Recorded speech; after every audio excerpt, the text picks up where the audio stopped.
ரத்தன்பூர் கிராமத்துல இருக்கிற 3 நண்பர்கள் ரமேஷ், சுரேஷ் அப்புறம் முகேஷ் பட்டணத்துக்கு போய் காசு சம்பாதிக்க முடிவு செஞ்சாங்க. ரமேஷ், சுரேஷ் அப்புறம் முகேஷ் சின்ன வயசுல இருந்தே ஃப்ரெண்ட்ஸ். அவங்க 3 பேரும் எப்பவுமே பாசமா இருப்பாங்க. ரத்தன்பூர் கிராமத்துல அவங்களுக்கு வேலை கிடைக்காம இருந்தது. அதனாலதான் அவங்க பட்டணத்துக்கு போயிட்டு இருந்தாங்க. 4 நாள் விடாம மழை பெஞ்சதுனால நிறைய மக்களுக்கு நிறைய லாஸ் ஆயிருக்கு. என்கிட்ட மிச்சம் இருந்த பணம் கூட காலி ஆயிடுச்சு. பட்டணத்துக்கு போன ஏதாச்சும் வேலை கிடைச்சா ரொம்ப நல்லா இருக்கும். ஆமா ஆமா, என்னோட நிலைமையும் அப்படிதான் இருக்கு. அந்த மழையில என்னோட விளைச்சல் கூட எல்லாம் நாசமாயிடுச்சு. வீட்டில் இப்போ சாப்பிட்றது கூட ஒண்ணுமே இல்லை.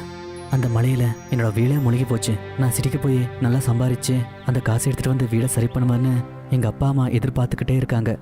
அவங்க 3 பேரும் இப்படி நடந்து நடந்து ஒரு நதி கிட்ட வந்தாங்க. அந்த நதிக்கு மேல ஒரு பாலம் இருந்தது. ஆனா மழை அதிகமா பெஞ்சதால அந்த பாலம் உடைஞ்சு போயிருந்தது. ஐயோ, இது உடைஞ்சு போயிருக்கு. சிட்டி நதிக்கு அந்த பக்கம் இருக்கு. இந்த நதியை எப்படி தாண்டறது? ஆமா, இங்க பரிசல் கூட இல்லையே. நாம சிட்டிக்கு போயே தீரணும். இப்ப நாம என்ன பண்றது? நாம நீந்திதான் இதை தாண்டணுமா? ஆமா ஆமா, நமக்கு வேற வழியே இல்லை. நாம நீந்திக்கிட்டு தான் இதை தாண்டணும் போல. ஆனா மழை பெஞ்சதுனால தண்ணி அதிகமா இருக்கு. அதனால கொஞ்சம் பார்த்துதான் நீந்தணும். ரமேஷ், சுரேஷ் அப்புறம் முகேஷ் அந்த நதிக்குள்ள குதிச்சிட்டாங்க. அந்த நதியில தண்ணி நிறைய இருந்தது. இதனால அவங்களுக்கு ரொம்பவே கஷ்டமா இருந்தது. அதோடவே அவங்களோட உயிருக்கும் ஆபத்தா இருந்தது. ரொம்பவே கஷ்டப்பட்டு அவங்க 3 பேரும் நதிக்கு இன்னொரு பக்கத்துக்கு போனாங்க. அங்க போனதுக்கு அப்புறம் பார்த்தா சுரேஷோட கையில ஒரு விளக்கு இருந்தது. சுரேஷ், உன் கையில என்ன? உனக்கு நதியில கிடைச்சதா? நீந்திக்கிட்டே இருக்கும்போது இது தட்டுச்சு. அதை எடுத்துட்டு வந்தேன். இது பாக்குறதுக்கு ஏதோ விளக்கு போல இருக்கு. இதை வித்தா நமக்கு காசு கிடைக்குமா? இது பாக்குறதுக்கு அலாவுதீன் அற்புத விளக்கு போல இருக்கு. சுரேஷ், தேய்ச்சி பாரு, இதுல ஜின் வெளியே வரலாம். சுரேஷ் அந்த விளக்க அவனோட கையால தேய்ச்சதுமே அதுக்குள்ள இருந்து உண்மையாவே ஒரு ஜின் வெளியில வந்தது. அந்த ஜின்னை பார்த்ததுமே சுரேஷ், ரமேஷ் அப்புறம் முகேஷ் ரொம்பவே அதிர்ச்சி அடைஞ்சாங்க. யாரு என்ன வெளியெடுத்தாங்க? அவங்களுக்கு ரொம்ப நன்றி. இவ்வளோ நாட்களா அந்த நதியிலேயே இருக்கும்போது ரொம்ப குளிரா இருந்துச்சு. வெளியே வர நான் துடிச்சுக்கிட்டே இருந்தேன். ஆனா யாருமே வரல. ஹுக்கும் மேரே ஆக்கா. நான் உங்களுக்கு என்ன பண்ணட்டும்? சுரேஷ், ரமேஷ் அப்புறம் முகேஷ் ஒருத்தர் மூஞ்சிய ஒருத்தர் பார்த்துக்கிட்டாங்க. அப்புறம் 3 பேரும் அந்த ஜின்னை ரொம்பவே ஆச்சரியமா பார்த்துட்டு இருந்தாங்க. அட, நீங்க என்ன பார்த்துக்கிட்டே இருப்பீங்களா? ஏதாச்சும் கேப்பீங்களா? ஆணையிடுங்க. உங்க ஆணைய தீர்த்து வைக்கிறதா என்னோட வேலை. நீ எங்களுக்காக என்ன வேலை பண்ணுவ?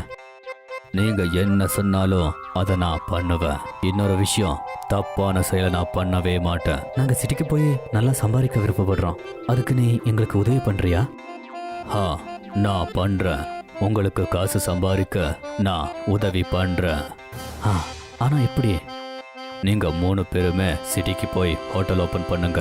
எனக்கு மந்திர தந்தூரி ரொட்டி பண்ண தெரியும். ஹோட்டல்ல நான் மந்திர தந்தூரி ரொட்டியை பண்ணுவேன். அதை 3 பேருமே வித்துருங்க. அப்புறம் பாருங்க, உங்ககிட்ட பணமோ பணம். ஆனா நம்ம ஹோட்டல் எப்படி ஓபன் பண்றது? நம்ம கிட்ட அவ்வளோ பணம் இல்லையே. நாம கடன் வாங்கணும். அதுக்கப்புறம் காசு வந்ததும் அதை நம்ம யார்கிட்ட வாங்கினோமோ அவங்க கிட்ட கொடுத்துடலாம். ரமேஷ், சுரேஷ் அப்புறம் முகேஷ் அந்த ஜின்னை கூட்டிக்கிட்டு பட்டணத்துக்கு வந்தாங்க. அவங்க கொஞ்சம் காசு கடன் வாங்கி ஒரு ஹோட்டலை திறந்தாங்க. அந்த ஹோட்டலுக்கு அவங்க ஜின் கானான்னு பேர் வச்சாங்க. அப்புறம் அந்த ஹோட்டலோட ஸ்பெஷாலிட்டி தந்தூரி ரோட்டி. அந்த ஜின் சமைக்கிற தந்தூரி ரோட்டி ரொம்ப ரொம்ப சுவையா இருக்கும். அதனால அது எல்லாருக்குமே ரொம்ப பிடிச்சு போச்சு. சில நாட்கள்லயே அவங்களோட ஹோட்டல் ரொம்பவே சக்சஸ் ஆயிடுச்சு. அதால அவங்களுக்கு ரொம்ப நல்ல சம்பாத்தியம் கிடைச்சிட்டு இருந்தது. அந்த ஹோட்டலோட தந்தூரி ரோட்டியை சாப்பிட்றதுக்கு கஸ்டமர்ஸ் லைன்லயே நின்னுட்டு இருப்பாங்க. ஜின், நீ எங்களோட வாழ்க்கைய மாத்திட்ட. உன்னோட மந்திர தந்தூரி ரொட்டி எல்லாருக்குமே பிடிச்சு போச்சு. அந்த ரொட்டியில சுவையோ சுவை. உன்னோட உதவிய நாங்க மறக்கவே மாட்டோம். அந்த தந்தூரி ரொட்டியோட ரகசியத்தை எனக்கு சொல்றியா? இங்க பாருங்க, அது எங்க ஜின் லோகத்தின் சீக்ரெட் ரெசிபி. அதையெல்லாம் உங்களுக்கு சொல்ல முடியாது. ஆனா உங்களுக்கு இதை எப்பவுமே என்னால பண்ணி தர முடியும். அப்புறம் இந்த ஹோட்டல் எப்பவுமே நல்லபடியா நடக்கும். இப்படியே ஒரு வருஷம் கடந்துருச்சு. ரமேஷ், சுரேஷ் அப்புறம் முகேஷோட ஹோட்டலுக்கு எதிரில் ரொம்ப வருஷத்துல இருந்து தீரஜோட ஹோட்டல் இருந்தது. அந்த ஹோட்டல் ஓனர் பேரு தீரஜ். இதுக்கு முன்னாடி தீரஜ் ஹோட்டல் ரொம்ப நல்லா போயிட்டு இருந்தது. ஆனா என்னைக்கு ரமேஷ் சுரேஷ் அப்புறம் முகேஷ் அவங்களோட தந்தூரி ரோட்டிக்கு ஸ்பெஷலா இருந்த ஹோட்டலை திறந்தாங்களோ அன்னில இருந்து தீரஜோட ஹோட்டல் சரியாவே ஓடல. அந்த 3 பேரும் அவங்களோட ஹோட்டல்ல அப்படி என்ன செஞ்சுட்டு இருக்காங்க, இப்படி ஒரு கூட்டம் கூடிட்டு இருக்கேன்னு தீரஜ் ரொம்பவே ஆச்சரியமா யோசிச்சுக்கிட்டு இருந்தான். போதும், ரொம்ப அதிகமாயிருச்சு. நம்ம பிசினஸ் மூடுற அளவுக்கு வந்துருச்சு. எப்போ இவங்க ஸ்பெஷல் தந்தூரி ரொட்டி விற்க ஆரம்பிச்சாங்களோ அப்பலேருந்து நம்மளுக்கு வியாபாரமே இல்லை. ஆமா, அப்படி அவங்க என்ன ஸ்பெஷல் பண்ணிக்கிட்டே இருக்காங்க? அவங்க தந்தூரி ரொட்டி அவ்வளோ சுவையா இருக்கு, ஜனங்களுக்கு அவ்வளோ பிடிக்குது. அதை பத்தி நான் கண்டிப்பா தெரிஞ்சுக்க போறேன். தீரஜ் அந்த 3 பேரோட சீக்ரெட்டை எப்படியாவது கண்டுபிடிச்சே ஆகணும்னு தீர்மானிச்சுக்கிட்டான். ஒரு நாள் அவன் யாருக்குமே தெரியாம அவங்களோட கிச்சனுக்குள்ள நுழைஞ்சிட்டான். அப்புறம் அதே இடத்துல ஒளிஞ்சிருந்து அந்த ஜின்னு அதோட விளக்குல இருந்து வெளியில வரத பாத்துட்டான். அப்புறம் அது தந்தூரி ரொட்டி செய்யறத கூட பாத்துட்டான். ஓஹோ, இதான சங்கதி. இப்போ பண்ற பாரு இவங்க மந்திர ஜின்ன நான் திருட போறேன். அதுக்கப்புறம் எனக்கு வேலை பார்க்கும், நான் ரொம்ப ரிச் ஆயிருவேன். தீரஜ் ராத்திரி நேரமா பார்த்து ரமேஷ் சுரேஷ் அப்புறம் முகேஷோட ஹோட்டல்ல நுழைஞ்சு அங்க இருக்கிற ஜின்னோட விளக்க அவனோட ஹோட்டலுக்கு எடுத்துட்டு போயிட்டான். இப்ப இருக்கு பாரு சங்கதி. தீரஜ் அந்த விளக்க பலமா தேய்ச்சான். ஆனா அதுல இருந்து ஜின் வெளியில வரதுக்கு பதிலா நெருப்பு தான் வெளியில வந்தது. அதால அவனோட ஹோட்டல் எரிஞ்சிடுச்சு. தீரஜ் ரொம்பவே பயந்து போய் அந்த விளக்க அதே இடத்துல தூக்கி போட்டுட்டு அவன் சுரேஷ் ரமேஷ் அப்புறம் முகேஷோட ஹோட்டலுக்கு ஓடி போனான். காப்பாத்துங்க, காப்பாத்துங்க, நெருப்பு, நெருப்பு. அதை கேட்டு சுரேஷ் ரமேஷ் அப்புறம் முகேஷ் உடனே வந்து தீரஜோட ஹோட்டல் மேல தண்ணியை ஊத்தினாங்க. ஆனா எவ்வளவுதான் தண்ணியை ஊத்தினாலும் கூட அந்த நெருப்பு அணையவே இல்ல. முகேஷ் தீரஜ் கிட்ட இப்படி சொன்னான். அட தீரஜ், எதனால இப்படி நெருப்பு பிடிச்சிச்சு? அதுக்கெல்லாம் சான்ஸே இல்லையே. எங்கிருந்து எப்படி தீ பிடிச்சிச்சு? இப்போ தீரஜ்க்கு உண்மையை சொல்றதை தவிர வேற எந்த வழியும் இல்லாம போயிடுச்சு. அவன் அந்த 3 பேருக்கும் நடந்ததை எல்லாத்தையும் சொல்லிட்டான். அதாவது அவன் தான் அவங்களோட விளக்கு திருடினான்ட்டு ஒத்துக்கிட்டான். அந்த 3 பேருக்குமே அந்த ஜின்னு ரொம்பவே கோவமா இருக்குன்னு புரிஞ்சிடுச்சு. அதனாலதான் அது தீரஜோட ஹோட்டலை எரிச்சிட்டு இருக்கு. தீரஜன, நீங்க இப்படி பண்ணுவீங்கன்னு நினைச்சு பார்க்கல. திருடுனா இப்படிதான் நடக்கும். இருங்க, ஜின்ன நான் போய் சமாதானம் படுத்துறேன். சுரேஷ் ஓடிக்கிட்டே ஹோட்டலுக்குள்ள போய் அந்த ஜின்னோட விளக்க அந்த இடத்துல இருந்து எடுத்துட்டு வந்துட்டான். சுரேஷ் அந்த விளக்க கையில வச்சுக்கிட்டே அந்த ஜின்னை சமாதானப்படுத்த பார்த்தான். அப்புறம் அதுகிட்ட சாந்தமாக சொன்னான். சுரேஷோட பேச்சை கேட்டுக்கிட்டு ஜின் சாந்தமாயிடுச்சு. அப்புறம் தீரஜோட ஹோட்டல்ல இருக்கிற நெருப்பும் அணைஞ்சிடுச்சு. ஜின் திரும்ப அதோட விளக்குக்குள்ள போயிடுச்சு. அப்புறம் சுரேஷ் அந்த விளக்க எடுத்துட்டு போய் அவங்களோட ஹோட்டல்ல வச்சுட்டான். திருட்டுத்தனத்தால வெற்றியை அடைய முடியாதுன்ற விஷயம் இப்போ தீரஜுக்கு ரொம்பவே நல்லா புரிஞ்சிடுச்சு. அப்புறம் அவனும் அவனோட ஹோட்டல்ல ரொம்பவே கடுமையா உழைச்சான். இன்னொரு பக்கம் ரமேஷ் சுரேஷ் அப்புறம் முகேஷும் ரொம்ப சந்தோஷமா இருந்தாங்க. அப்துல் ஒரு பிரமாதமான சமையல்காரர். அவரு சுல்தான் மியா ஹோட்டல்ல தந்தூரி செஞ்சுக்கிட்டு இருந்தாரு. எனக்கு ஒரு தந்தூரி பார்சல் கொடுங்க. இதோ தந்துடுறேன். அப்துல் என்ன, உங்க கையால செய்யற தந்தூரியை பத்தி சொல்லவே தேவையில்ல. நானும் நிறைய ஹோட்டல்ல தந்தூரி சாப்பிட்டிருக்கேன். ஆனா உங்க கையில இருக்கிற கைப்பக்குவம் வேற எங்கேயுமே கிடையாதுண்ணே. நன்றி. என்னுடைய தந்தூரி உங்களுக்கு பிடிச்சிருக்கே, அதுவே சந்தோஷம். அப்துல் பல வருஷங்களா இதே ஹோட்டல்ல தான் வேலை பார்த்துட்டு இருந்தாரு. எல்லாமே நல்லபடியா போயிட்டு இருந்தது. அப்புறம் ஒரு நாள் சுல்தான் மியாவோட பையன் ஹப்சல் ஹோட்டலை பாத்துக்கிற பொறுப்பை ஏத்துக்கிட்டான். தம்பி, உங்க ஹோட்டல் தந்தூரி உண்மையிலேயே சூப்பரு. எனக்கு தெரியும், நிறைய கஸ்டமர்ஸ் அப்துல் அண்ணன் தந்தூரி பத்தி பாராட்டுறாங்க. இத கேட்டுட்டு அப்துல் சிரிச்சாரு. அவருக்கு ஹப்சல் மைண்ட்ல இருக்கிற குறுக்குத்தனமான புத்தி என்னன்னு தெரியாது. ஹப்சல் என்ன யோசிச்சு வச்சிருந்தான்னா, அதாவது அவன் தந்தூரி கவுண்டரை பெருசாக்கலாம்னு நினைச்சான். இன்னும் நிறைய சமையல்காரங்களை வைக்கணும்னு நினைச்சான். அப்துல் அண்ணன், இன்னும் நீங்க சில சமயக்காரங்களுக்கு உங்களை மாதிரி தந்தூரி செய்ய கத்து கொடுக்கணும். அது என்னன்னா, நான் தந்தூரி கவுண்டரை பெருசாக்க போறேன். அப்பதான் என்னால நிறைய ஆர்டர் எடுக்க முடியும். நிச்சயமா தம்பி, நான் எல்லா சமயக்காரங்களுக்கும் சொல்லி கொடுக்கறேன். இத கேட்டதும் ஹப்சல் சந்தோஷப்பட்டான். கொஞ்ச நாளைக்கு அப்புறம் தந்தூரி கவுண்டர் பெருசாச்சு. இன்னும் 2 சமையல்காரங்க அந்த கவுண்டருக்கு வந்துட்டாங்க, அல்தாஃப் அப்புறம் அர்பாஸ். இப்ப என்ன கவனமா பார்த்து கத்துக்கங்க. என்ன மாதிரியே நல்லா தந்தூரி செஞ்சீங்கன்னா கஸ்டமர்ஸ் உங்களையும் பாராட்டுவாங்க. அப்துல் அவங்க 2 பேருக்கும் தந்தூரி எப்படி செய்யறதுன்னு நல்லா கத்து கொடுத்தாரு. கொஞ்ச நாள்லயே அவங்க 2 பேரும் அப்துல் மாதிரி தந்தூரி செய்ய கத்துக்கிட்டாங்க. எனக்கு நம்பிக்கை இருக்கு. பகல்ல இந்த ஹோட்டல் 2 மடங்கும் ராத்திரியில 4 மடங்கு வியாபாரம் நடக்கும். உங்க வாக்கு நிறைவேறட்டும் அப்துல் அண்ணே. அப்துல் அவங்க 2 பேருக்கும் நல்ல மனசோட தந்தூரி செய்யறது எப்படின்னு கத்து கொடுத்தாரு. ஆனா அப்சல் ரொம்பவே தந்திரமானவன். அவன் மைண்ட்ல பணம் சம்பாதிக்கிறது மட்டும்தான் குறிக்கோளா இருந்தது. அதனால அவன் புது கோழி பண்ணக்காரர்கிட்ட ஒப்பந்தம் பண்ணிக்கிட்டான். இந்த கோழி பண்ணக்காரன் அப்சலுக்கு செத்து போன கோழிங்களை குறைஞ்ச விலைக்கு விற்க ஆரம்பிச்சான். அதனால அப்சலோட லாபம் அதிகமாச்சு. தந்திரி கவுண்டர் பெருசா இருந்ததுனால கஸ்டமர்ஸும் அதிகமாயிட்டாங்க. எல்லாமே நல்லபடியா தான் போயிட்டு இருந்தது. ஆனா ஒரு நாள் அப்துல் அன்னைக்கு அந்த ஹோட்டல்ல ராத்திரி பகல்னு பார்க்காம இருந்தாரு. அப்பதான் அந்த ஹோட்டலோட முதலாளி சுல்தான் அங்க வந்தாரு. கண்ணா அப்சல், ஹோட்டல் எப்படிப்பா போயிட்டு இருக்கு? நல்லா போகுதுப்பா. அது சரி, நம்ம கோழி வாங்குற பண்ணைய மாத்திட்டேன்னு கேள்விப்பட்டேன். ஆமாப்பா, இந்த புது பண்ணக்காரரு குறைஞ்ச விலையிலேயே கோழிகளை நம்மளுக்கு சப்ளை பண்றாரு. அப்படியா? அது எப்படி? ஏன்னா அந்த கோழிங்க ஏற்கனவே செத்து போனதுங்க. அரே அல்லா, ஏன்பா இந்த மாதிரி அநியாயத்தை செய்யற? இது பாவம்பா. இந்த பாவத்தை செய்யாத. அவ கொடுக்கற தந்தூரி சாப்பிட்டு யாருக்காவது உடம்பு சரியில்லாம போச்சுன்னா அப்புறம் அந்த அல்லா நம்மள மன்னிக்கவே மாட்டாரு கண்ணா. அப்படியெல்லாம் எதுவும் நடக்காதுப்பா. எல்லா ஹோட்டல்காரங்களும் இப்படிதான் செய்யறானுங்க. என் ஃப்ரெண்ட்ஸ் ஹோட்டல்லாம் இப்படிதான் நடக்குது. இது வரைக்கும் எந்த நோயும் வந்ததில்லை, இனிமேலும் வராது. உனக்கு அறிகுறி சொல்ல வேண்டியது என்னுடைய கடமை. அதுக்கப்புறம் உன்னோட விருப்பம். இனிமே இந்த ஹோட்டல் உன்னுடையது. நீ தான் இதுக்கு முதலாளி. நல்லதோ கெட்டதோ அது எல்லாம் உன் கையில தான் இருக்கு. சரியா? சுல்தான் சார் அங்கேருந்து கிளம்பி போனாரு. அவங்க பேசினது எல்லாத்தையும் அப்துல் கேட்டுட்டாரு. கொஞ்ச நேரம் பொறுத்து அவரும் அவங்க வீட்டுக்கு போயிட்டாரு. ராத்திரி முழுக்க அப்துல் இதே விஷயத்த பத்தி யோசிச்சுட்டு இருந்தாரு. ஜனங்க உயிரோட விளையாடுற இடத்துல நான் இனிமே வேலை செய்ய மாட்டேன். இது ரொம்பவே பாவம். ஆனா முதலாளி பையன் நான் சொல்றத கேட்க மாட்டாரு. பேசாம இந்த வேலையை விட்டுடலான்னு எனக்கு தோணுது. இப்ப அப்துல் என்ன யோசிச்சாருன்னா, சுல்தான் ஹோட்டல்ல சமைக்கிற வேலையை விட்டுடலான்னு யோசிச்சாரு. மறுநாள் காலையில அவரு ஹோட்டலுக்கு போனாரு. நேத்துக்கு நீங்க பேசுனதை நான் கேட்டுட்டேன். இனிமே இங்க வேலை செய்யறதுக்கு என் மனசாட்சி உறுத்துது. நான் இந்த ஹோட்டலை விட்டு போறதா முடிவு பண்ணிட்டேன். நல்லது. நீ என்ன நினைச்ச? நீ போயிட்டேன்னா இந்த ஹோட்டலை மூடிடுவேன்னு நினைச்சியா? அதான் இல்ல. ஆனா இதுக்கு மேல உனக்கு எந்த ஹோட்டல்லையும் வேலை கிடைக்காது. அது உறுதி அப்துல்லண்ணே.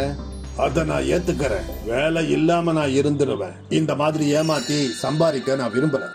அப்துல் இப்படி சொல்லிட்டு அங்கிருந்து போயிட்டாரு. அவரு நிறைய ஹோட்டல்ல வேலை தேடி அலைஞ்சாரு. ஆனா அவருக்கு வேலை எங்கேயும் கிடைக்கல. ரொம்ப நொந்து போய் ஒரு நாள் அவரு தன்னோட நண்பன் முஸ்தபா சைக்கிள் கடையில உட்கார்ந்துருந்தாரு. என்னப்பா ஆச்சு? இன்னைக்கு வேலை கிடைக்கலையா? இல்ல நண்பா, என்ன பண்றதுன்னு எனக்கு தெரியல. தந்தூரி பண்ற வேலையை தவிர வேற எந்த வேலையும் எனக்கு தெரியாது. வேற வேலை செய்ய சொல்லி உன்னை யார் சொன்னது? நான் என்ன சொல்ல வரேன்னா, நீயே சொந்தமா ஒரு தந்தூரி கவுண்டரை ஓபன் பண்ணா என்ன? அவ்வளவு பணம் என்கிட்ட இல்ல. தந்தூரி ரொம்ப விலை அதிகம். அது மட்டும் இல்லாம ஹோட்டல் வேணும் இல்ல, அதுக்கு வாடகை, இதுக்கெல்லாம் நான் எங்க போறது? உன்னுடைய எல்லா கேள்விக்கும் ஒரே ஒரு பதில் தான். கொஞ்ச நேரம் வெயிட் பண்ணு. முஸ்தபா 2 பழைய சைக்கிள் ரிம் எடுத்துட்டு வந்தாரு. அப்புறம் அதுல ஹோல்ஸ போட்டு ஒரு கம்பியை போட்டாரு. இந்தா ரெடி ஆயிடுச்சு. என்ன இது? புரிய வைக்கிறேன். முஸ்தபா கிட்ட ஒரு தள்ளி வண்டி இருந்தது. முஸ்தபா அந்த கைவண்டிக்கு மேல இருந்த மரத்தை உடைச்சு எடுத்தாரு. அப்புறம் இந்த தந்தூரை அந்த கைவண்டியில ஃபிக்ஸ் பண்ணாரு. இப்போ இதுக்கு கீழே அடுப்பு கறிய பத்த வை. அப்புறம் இத சுத்தி சுத்தி தந்தூரி பண்ண. அடேங்கப்பா, இது ரொம்ப நல்லா இருக்கே. இதை எப்படி யோசிச்ச? உனக்கு உதவி செய்யணும்னு நினைச்சேன். அதான் யோசனை தானா வந்துருச்சு. நன்றி நன்றி நண்பா. மறுநாள்ல இருந்து முஸ்தபா அந்த கைவண்டியில தந்தூரி விற்க ஆரம்பிச்சாரு.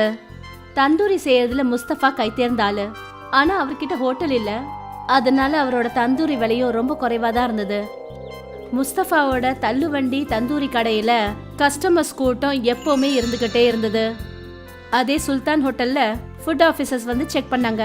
அப்புறம் செத்து போன கோழியை சமைச்சு விற்கிறதுனால அவங்களோட ஹோட்டலுக்கு சீல் வச்சுட்டாங்க. அந்த குற்றத்துக்காக அப்சலுக்கு சிறை தண்டனை கொடுத்தாங்க. ஒருவேளை இதுதான் இயற்கையோட நியாயம் போல இருக்கு.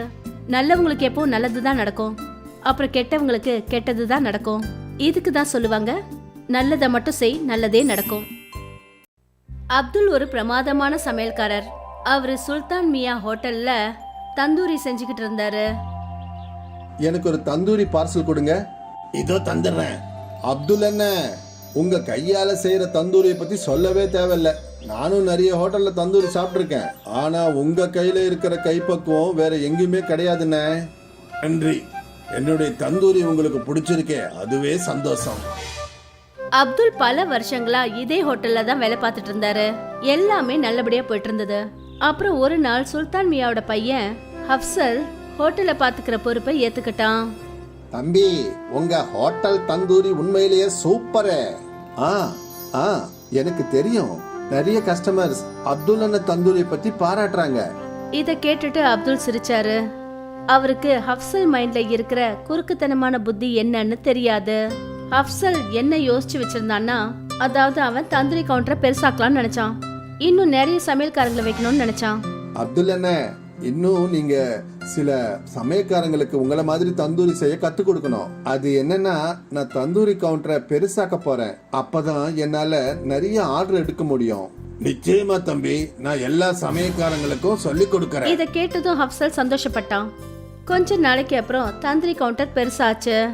இன்னும் 2 சமையல்காரங்க அந்த கவுண்டருக்கு வந்துட்டாங்க, அல்தாஃப் அப்புறம் அர்பாஸ். இப்ப என்ன கவனமா பார்த்து கத்துக்கங்க. என்ன மாதிரியே நல்லா தந்தூரி செஞ்சீங்கன்னா கஸ்டமர்ஸ் உங்களையும் பாராட்டுவாங்க. அப்துல் அவங்க 2 பேருக்கும் தந்தூரி எப்படி செய்யறதுன்னு நல்லா கத்து கொடுத்தாரு. கொஞ்ச நாள்லயே அவங்க 2 பேரும் அப்துல் மாதிரி தந்தூரி செய்ய கத்துக்கிட்டாங்க. எனக்கு நம்பிக்கை இருக்கு, பகல்ல இந்த ஹோட்டல் 2 மடங்கும் ராத்திரியில 4 மடங்கு வியாபாரம் நடக்கும். உங்க வாக்கு நிறைவேறட்டும் அப்துல் அண்ணே. அப்துல் அவங்க 2 பேருக்கும் நல்ல மனசோட தந்தூரி செய்யறது எப்படின்னு கத்து கொடுத்தாரு. ஆனா அப்சல் ரொம்பவே தந்திரமானவன். அவன் மைண்ட்ல பணம் சம்பாதிக்கிறது மட்டும்தான் குறிக்கோளா இருந்தது. அதனால அவன் புது கோழி பண்ணக்காரர் கிட்ட ஒப்பந்தம் பண்ணிக்கிட்டான். இந்த கோழி பண்ணக்காரன் அப்சலுக்கு செத்து போன கோழிங்களை குறைஞ்ச விலைக்கு விற்க ஆரம்பிச்சான். அதனால அப்சலோட லாபம் அதிகமாச்சு. தந்தூரி கவுண்டர் பெருசா இருந்ததுனால கஸ்டமர்ஸும் அதிகமாயிட்டாங்க. எல்லாமே நல்லபடியா தான் போயிட்டு இருந்தது. ஆனா ஒரு நாள் அப்துல் அன்னைக்கு அந்த ஹோட்டல்ல ராத்திரி பகல்னு பார்க்காம இருந்தாரு. அப்பதான் அந்த ஹோட்டலோட முதலாளி சுல்தான் அங்க வந்தாரு. கண்ணா அப்சல், ஹோட்டல் எப்படிப்பா போயிட்டு இருக்கு? நல்லா போகுதுப்பா. அது சரி, நம்ம கோழி வாங்குற பண்ணைய மாத்திட்டேன்னு கேள்விப்பட்டேன். ஆமாப்பா, இந்த புது பண்ணக்காரரு குறைஞ்ச விலையிலேயே கோழிகளை நம்மளுக்கு சப்ளை பண்றாரு. அப்படியா? அது எப்படி? ஏன்னா அந்த கோழிங்க ஏற்கனவே செத்து போனதுங்க. அரே அல்லா, ஏன்பா இந்த மாதிரி அநியாயத்தை செய்யற? இது பாவம்பா. இந்த பாவத்தை செய்யாத. அவ கொடுக்கற தந்தூரி சாப்பிட்டு யாருக்காவது உடம்பு சரியில்லாம போச்சுன்னா அப்புறம் அந்த அல்லாஹ் நம்மள மன்னிக்கவே மாட்டாரு கண்ணா. அப்படியெல்லாம் எதுவும் நடக்காதுப்பா. எல்லா ஹோட்டல்காரங்களும் இப்படிதான் செய்யறானுங்க. என் ஃப்ரெண்ட்ஸ் ஹோட்டல் எல்லாம் இப்படிதான் நடக்குது. இது வரைக்கும் எந்த நோயும் வந்ததில்லை, இனிமேலும் வராது. உனக்கு அறிகுறி சொல்ல வேண்டியது என்னுடைய கடமை. அதுக்கப்புறம் உன்னோட விருப்பம். இனிமே இந்த ஹோட்டல் உன்னுடையது. நீ தான் இதுக்கு முதலாளி. நல்லதோ கெட்டதோ அது எல்லாம் உன் கையில தான் இருக்கு, சரியா? சுல்தான் சார் அங்க இருந்து கிளம்பி போனாரு. அவங்க பேசினது எல்லாத்தையும் அப்துல் கேட்டுட்டாரு. கொஞ்ச நேரம் பொறுத்து அவரும் அவங்க வீட்டுக்கு போயிட்டாரு. ராத்திரி முழுக்க அப்துல் இதே விஷயத்தை பத்தி யோசிச்சுட்டு இருந்தாரு. ஜனங்க உயிரோட விளையாடுற இடத்துல நான் இனிமே வேலை செய்ய மாட்டேன். இது ரொம்பவே பாவம். ஆனா முதலாளி பையன் நான் சொல்றத கேட்க மாட்டாரு. பேசாம இந்த வேலையை விட்டுடலான்னு எனக்கு தோணுது. இப்ப அப்துல் என்ன யோசிச்சாருன்னா, சுல்தான் ஹோட்டல்ல சமைக்கிற வேலையை விட்டுடலான்னு யோசிச்சாரு. மறுநாள் காலையில அவரு ஹோட்டலுக்கு போனாரு. நேத்துக்கு நீங்க பேசுனதை நான் கேட்டுட்டேன். இனிமே இங்க வேலை செய்யறதுக்கு என் மனசாட்சி உறுத்துது. நான் இந்த ஹோட்டலை விட்டு போறதா முடிவு பண்ணிட்டேன். நல்லது. நீ என்ன நினைச்ச? நீ போயிட்டேன்னா இந்த ஹோட்டலை மூடிடுவேன்னு நினைச்சியா? அதான் இல்ல. ஆனா இதுக்கு மேல உனக்கு எந்த ஹோட்டல்லையும் வேலை கிடைக்காது. அது உறுதி அப்துல்லண்ணே. அத நான் ஏத்துக்கிறேன். வேலை இல்லாம நான் இருந்துருவேன். இந்த மாதிரி ஏமாத்தி சம்பாதிக்க நான் விரும்புறேன். அப்துல் இப்படி சொல்லிட்டு அங்கிருந்து போயிட்டாரு. அவரு நிறைய ஹோட்டல்ல வேலை தேடி அலைஞ்சாரு. ஆனா அவருக்கு வேலை எங்கேயும் கிடைக்கல. ரொம்ப நொந்து போய் ஒரு நாள் அவரு தன்னோட நண்பன் முஸ்தபா சைக்கிள் கடையில உட்கார்ந்துருந்தாரு. என்னப்பா ஆச்சு? இன்னைக்கு வேலை கிடைக்கலையா? இல்ல நண்பா, என்ன பண்றதுன்னு எனக்கு தெரியல. தந்தூரி பண்ற வேலையை தவிர வேற எந்த வேலையும் எனக்கு தெரியாது. வேற வேலை செய்ய சொல்லி உன்னை யார் சொன்னது? நான் என்ன சொல்ல வரேன்னா, நீயே சொந்தமா ஒரு தந்தூரி கவுண்டரை ஓபன் பண்ணா என்ன? அவ்வளவு பணம் என்கிட்ட இல்ல. தந்தூரி ரொம்ப விலை அதிகம். அது மட்டும் இல்லாம ஹோட்டல் வேணும் இல்ல, அதுக்கு வாடகை, இதுக்கெல்லாம் நான் எங்க போறது? உன்னுடைய எல்லா கேள்விக்கும் ஒரே ஒரு பதில் தான். கொஞ்ச நேரம் வெயிட் பண்ணு. முஸ்தபா 2 பழைய சைக்கிள் ரிம் எடுத்துட்டு வந்தாரு. அப்புறம் அதுல ஹோல்ஸ போட்டு ஒரு கம்பியை போட்டாரு. இந்தா ரெடி ஆயிடுச்சு. என்ன இது? புரிய வைக்கிறேன். முஸ்தபா கிட்ட ஒரு தள்ளு வண்டி இருந்தது. முஸ்தபா அந்த கைவண்டிக்கு மேல இருந்த மரத்தை உடைச்சு எடுத்தாரு. அப்புறம் இந்த தந்தூரை அந்த கைவண்டியில ஃபிக்ஸ் பண்ணாரு. இப்போ இதுக்கு கீழே அடுப்பு கறிய பத்த வை. அப்புறம் இத சுத்தி சுத்தி தந்தூரி பண்ண. அடேங்கப்பா, இது ரொம்ப நல்லா இருக்கே. இத எப்படி யோசிச்ச? உனக்கு உதவி செய்யணும்னு நினைச்சேன். அதான் யோசனை தானா வந்துருச்சு. நன்றி நன்றி நண்பா. மறுநாள்ல இருந்து முஸ்தபா அந்த கைவண்டியில தந்தூரி விற்க ஆரம்பிச்சாரு. தந்தூரி செய்யறதுல முஸ்தபா கை தேர்ந்த ஆளு. ஆனா அவர்கிட்ட ஹோட்டல் இல்ல. அதனால அவரோட தந்தூரி விலையும் ரொம்ப குறைவா தான் இருந்தது.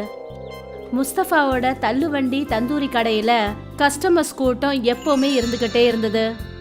அதே சுல்தான் ஹோட்டல்ல ஃபுட் ஆஃபீஸர்ஸ் வந்து செக் பண்ணாங்க. அப்புறம் செத்து போன கோழியை சமைச்சு விற்கிறதுனால அவங்களோட ஹோட்டலுக்கு சீல் வச்சுட்டாங்க. அந்த குற்றத்துக்காக அப்சலுக்கு சிறை தண்டனை கொடுத்தாங்க. ஒருவேளை இதுதான் இயற்கையோட நியாயம் போல இருக்கு. நல்லவங்களுக்கு எப்போ நல்லதுதான் நடக்கும், அப்புறம் கெட்டவங்களுக்கு கெட்டதுதான் நடக்கும். இதுக்கு தான் சொல்லுவாங்க, நல்லதை மட்டும் செய், நல்லதே நடக்கும். அப்துல் ஒரு பிரமாதமான சமையல்காரர். அவரு சுல்தான் மியா ஹோட்டல்ல தந்தூரி செஞ்சுக்கிட்டு இருந்தாரு. எனக்கு ஒரு தந்தூரி பார்சல் கொடுங்க. இதோ தந்துடுறேன். அப்துல் என்ன, உங்க கையால செய்யற தந்தூரியை பத்தி சொல்லவே தேவையில்ல. நானும் நிறைய ஹோட்டல்ல தந்தூரி சாப்பிட்டிருக்கேன். ஆனா உங்க கையில இருக்கிற கைப்பக்குவம் வேற எங்கேயுமே கிடையாதுண்ணே. நன்றி. என்னுடைய தந்தூரி உங்களுக்கு பிடிச்சிருக்கே, அதுவே சந்தோஷம். அப்துல் பல வருஷங்களா இதே ஹோட்டல்ல தான் வேலை பார்த்துட்டு இருந்தாரு.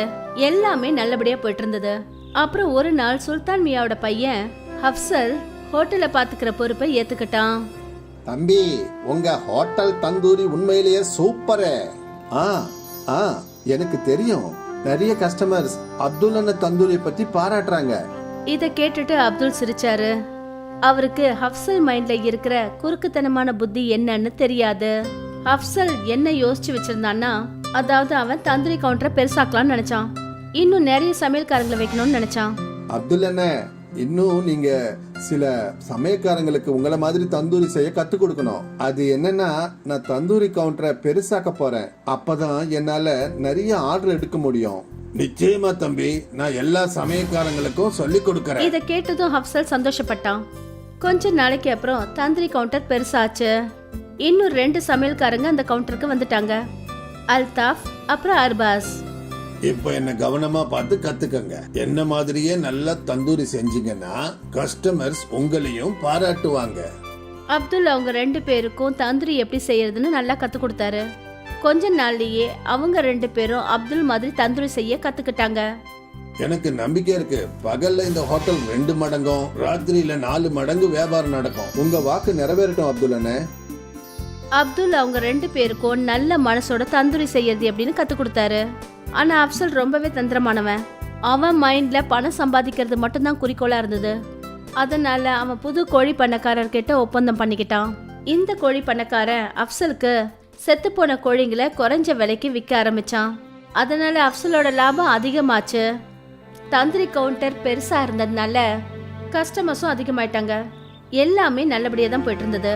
ஆனா ஒரு நாள் அப்துல் அன்னைக்கு அந்த ஹோட்டல்ல ராத்திரி பகல்னு பார்க்காம இருந்தாரு. அப்பதான் அந்த ஹோட்டலோட முதலாளி சுல்தான் அங்க வந்தாரு. கண்ணா அப்சல், ஹோட்டல் எப்படிப்பா போயிட்டு இருக்கு? நல்லா போகுதுப்பா.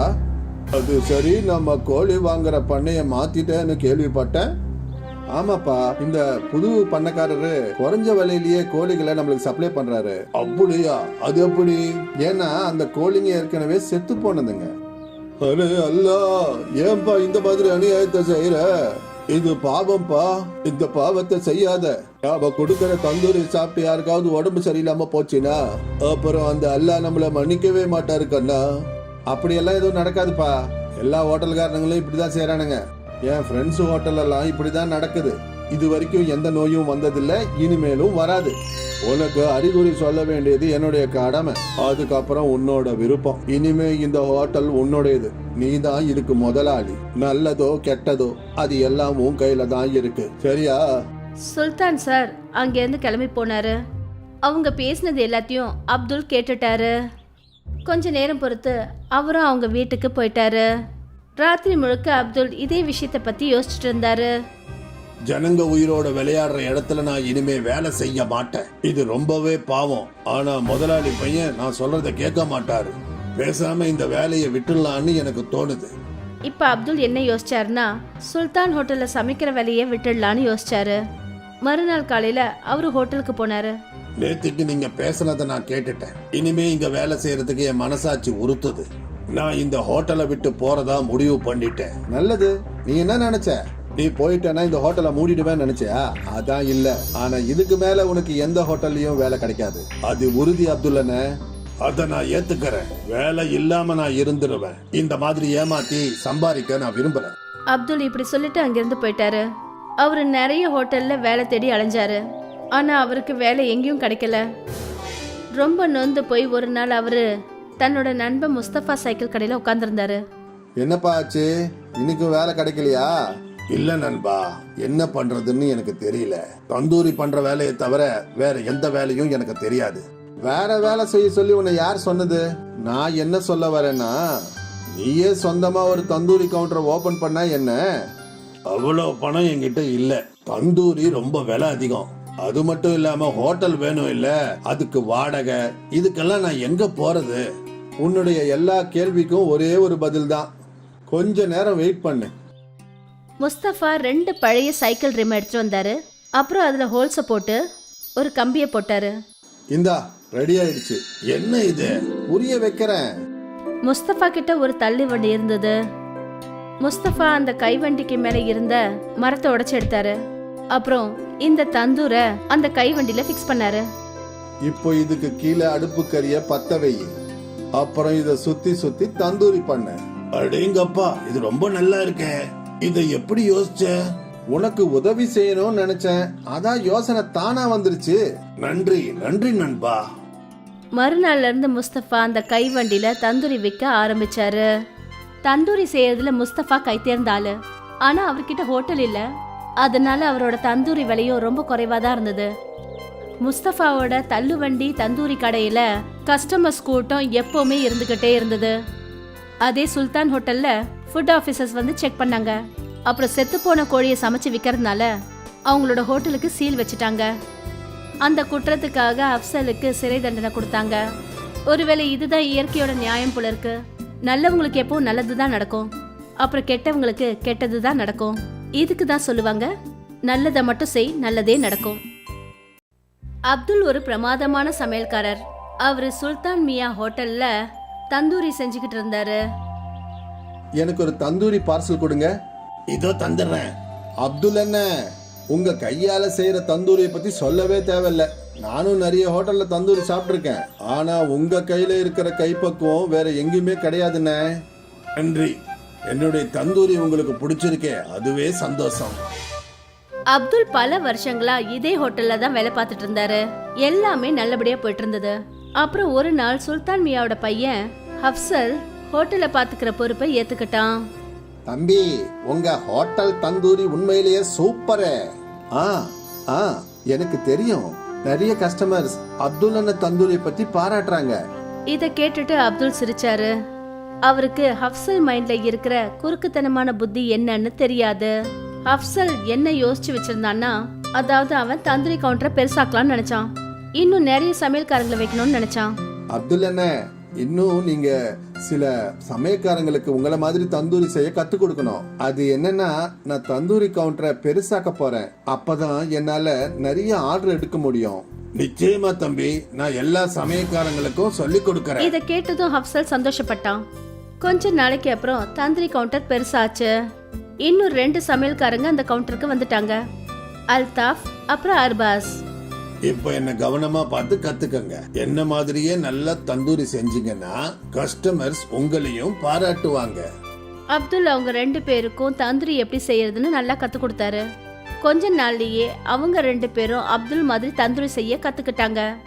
எனக்கு நம்பிக்கை இருக்கு, பகல்ல இந்த ஹோட்டல் 2 மடங்கும் ராத்திரியில 4 மடங்கு வியாபாரம் நடக்கும். உங்க வாக்கு நிறைவேறட்டும் அப்துல் அண்ணே. அப்துல் அவங்க 2 பேருக்கும் நல்ல மனசோட தந்தூரி செய்யறது எப்படின்னு கத்து கொடுத்தாரு. ஆனா அப்சல் ரொம்பவே தந்திரமானவன். அவன் மைண்ட்ல பணம் சம்பாதிக்கிறது மட்டும்தான் குறிக்கோளா இருந்தது. அதனால அவன் புது கோழி பண்ணக்காரர்கிட்ட ஒப்பந்தம் பண்ணிக்கிட்டான். இந்த கோழி பண்ணக்காரன் அப்சலுக்கு செத்துப்போன கோழிங்களை குறைஞ்ச விலைக்கு விற்க ஆரம்பிச்சான். அதனால அப்சலோட லாபம் அதிகமாச்சு. தந்திரி கவுண்டர் பெருசா இருந்ததுனால கஸ்டமர்ஸும் அதிகமாயிட்டாங்க. எல்லாமே நல்லபடியா தான் போயிட்டு இருந்தது. ஆனா ஒரு நாள் அப்துல் அன்னைக்கு அந்த ஹோட்டல்ல ராத்திரி பகல்னு பார்க்காம இருந்தாரு. அப்பதான் அந்த ஹோட்டலோட முதலாளி சுல்தான் அங்க வந்தாரு. கண்ணா அப்சல், ஹோட்டல் எப்படிப்பா போயிட்டு இருக்கு? நல்லா போகுதுப்பா. அது சரி, நம்ம கோழி வாங்குற பண்ணைய மாத்திட்டேன்னு கேள்விப்பட்டேன். ஆமாப்பா, இந்த புது பண்ணக்காரரு குறைஞ்ச விலையிலேயே கோழிகளை நம்மளுக்கு சப்ளை பண்றாரு. அப்படியா? அது எப்படி? ஏன்னா அந்த கோழிங்க ஏற்கனவே செத்து போனதுங்க. அரே அல்லா, ஏன்பா இந்த மாதிரி அநியாயத்தை செய்யற? இது பாவம்பா. இந்த பாவத்தை செய்யாத. நாம கொடுக்கற தந்தூரி சாப்பிட்டு யாருக்காவது உடம்பு சரியில்லாம போச்சுன்னா அப்புறம் அந்த அல்லாஹ் நம்மள மன்னிக்கவே மாட்டாரு கண்ணா. அப்படியெல்லாம் எதுவும் நடக்காதுப்பா. எல்லா ஹோட்டல்காரங்களும் இப்படிதான் செய்யறானுங்க. என் ஃப்ரெண்ட்ஸ் ஹோட்டல் எல்லாம் இப்படிதான் நடக்குது. இது வரைக்கும் எந்த நோயும் வந்ததில்லை, இனிமேலும் வராது. உனக்கு அறிகுறி சொல்ல வேண்டியது என்னுடைய கடமை. அதுக்கப்புறம் உன்னோட விருப்பம். இனிமே இந்த ஹோட்டல் உன்னுடையது. நீ தான் இதுக்கு முதலாளி. நல்லதோ கெட்டதோ அது எல்லாம் உன் கையில தான் இருக்கு. சரியா? சுல்தான் சார் அங்கேருந்து கிளம்பி போனாரு. அவங்க பேசினது எல்லாத்தையும் அப்துல் கேட்டுட்டாரு. கொஞ்ச நேரம் பொறுத்து அவரும் அவங்க வீட்டுக்கு போயிட்டாரு. ராத்திரி முழுக்க அப்துல் இதே விஷயத்த பத்தி யோசிச்சுட்டு இருந்தாரு. ஜனங்க உயிரோட விளையாடுற இடத்துல நான் இனிமே வேலை செய்ய மாட்டேன். இது ரொம்பவே பாவம். ஆனா முதலாளி பையன் நான் சொல்றத கேட்க மாட்டாரு. பேசாம இந்த வேலையை விட்டுடலான்னு எனக்கு தோணுது. இப்ப அப்துல் என்ன யோசிச்சாருன்னா, சுல்தான் ஹோட்டல்ல சமைக்கிற வேலையை விட்டுடலான்னு யோசிச்சாரு. மறுநாள் காலையில அவரு ஹோட்டலுக்கு போனாரு. நேத்துக்கு நீங்க பேசுனதை நான் கேட்டுட்டேன். இனிமே இங்க வேலை செய்யறதுக்கு என் மனசாட்சி உறுத்துது. நான் இந்த ஹோட்டலை விட்டு போறதா முடிவு பண்ணிட்டேன். நல்லது. நீ என்ன நினைச்ச? நீ போயிட்டேன்னா இந்த ஹோட்டலை மூடிடுவேன்னு நினைச்சியா? அதான் இல்ல. ஆனா இதுக்கு மேல உனக்கு எந்த ஹோட்டல்லையும் வேலை கிடைக்காது. அது உறுதி அப்துல்லனே. அத நான் ஏத்துக்கிறேன். வேலை இல்லாம நான் இருந்துருவேன். இந்த மாதிரி ஏமாத்தி சம்பாதிக்க நான் விரும்புறேன். அப்துல் இப்படி சொல்லிட்டு அங்கிருந்து போயிட்டாரு. அவரு நிறைய ஹோட்டல்ல வேலை தேடி அலைஞ்சாரு. ஆனா அவருக்கு வேலை எங்கேயும் கிடைக்கல. ரொம்ப நொந்து போய் ஒரு நாள் அவரு தன்னோட நண்பன் முஸ்தபா சைக்கிள் கடையில உட்கார்ந்துருந்தாரு. என்னப்பா ஆச்சு? இன்னைக்கு வேலை கிடைக்கலையா? இல்ல நண்பா, என்ன பண்றதுன்னு எனக்கு தெரியல. தந்தூரி பண்ற வேலையை தவிர வேற எந்த வேலையும் எனக்கு தெரியாது. வேற வேலை செய்ய சொல்லி உன்னை யார் சொன்னது? நான் என்ன சொல்ல வரேன்னா, நீயே சொந்தமா ஒரு தந்தூரி கவுண்டரை ஓபன் பண்ணா என்ன? அவ்வளவு பணம் என்கிட்ட இல்ல. தந்தூரி ரொம்ப விலை அதிகம். அது மட்டும் இல்லாம ஹோட்டல் வேணும் இல்ல, அதுக்கு வாடகை, இதுக்கெல்லாம் நான் எங்க போறது? உன்னுடைய எல்லா கேள்விக்கும் ஒரே ஒரு பதில் தான். கொஞ்ச நேரம் வெயிட் பண்ணு. முஸ்தபா 2 பழைய சைக்கிள் ரிம் எடுத்துட்டு வந்தாரு. அப்புறம் அதுல ஹோல்ஸ போட்டு ஒரு கம்பியை போட்டாரு. இந்தா ரெடி ஆயிடுச்சு. என்ன இது? புரிய வைக்கிறேன். முஸ்தபா கிட்ட ஒரு தள்ளி வண்டி இருந்தது. முஸ்தபா அந்த கைவண்டிக்கு மேல இருந்த மரத்தை உடைச்சு எடுத்தாரு. அப்புறம் இந்த தந்தூரை அந்த கைவண்டியில ஃபிக்ஸ் பண்ணாரு. இப்போ இதுக்கு கீழே அடுப்பு கறிய பத்த வை. அப்புறம் இத சுத்தி சுத்தி தந்தூரி பண்ண. அடேங்கப்பா, இது ரொம்ப நல்லா இருக்கே. இதை எப்படி யோசிச்ச? உனக்கு உதவி செய்யணும்னு நினைச்சேன். அதான் யோசனை தானா வந்துருச்சு. நன்றி நன்றி நண்பா. மறுநாள்ல இருந்து முஸ்தபா அந்த கைவண்டியில தந்தூரி விற்க ஆரம்பிச்சாரு. தந்தூரி செய்யறதுல முஸ்தபா கை தேர்ந்தாளு. ஆனா அவர்கிட்ட ஹோட்டல் இல்ல. அதனால அவரோட தந்தூரி விலையும் ரொம்ப குறைவாதான் இருந்தது. முஸ்தபாவோட தள்ளுவண்டி தந்தூரி கடையில கஸ்டமர்ஸ் கூட்டம் எப்பவுமே இருந்துகிட்டே இருந்தது. அதே சுல்தான் ஹோட்டல்ல ஃபுட் ஆபீசர்ஸ் வந்து செக் பண்ணாங்க. அப்புறம் செத்து போன கோழியை சமைச்சு விற்கிறதுனால அவங்களோட ஹோட்டலுக்கு சீல் வச்சுட்டாங்க. அந்த குற்றத்துக்காக அப்சலுக்கு சிறை தண்டனை கொடுத்தாங்க. ஒருவேளை இதுதான் இயற்கையோட நியாயம் போல இருக்கு. நல்லவங்களுக்கு எப்பவும் நல்லதுதான் நடக்கும், அப்புறம் கெட்டவங்களுக்கு கெட்டதுதான் நடக்கும். இதுக்கு தான் சொல்லுவாங்க, நல்லதை மட்டும் செய், நல்லதே நடக்கும்.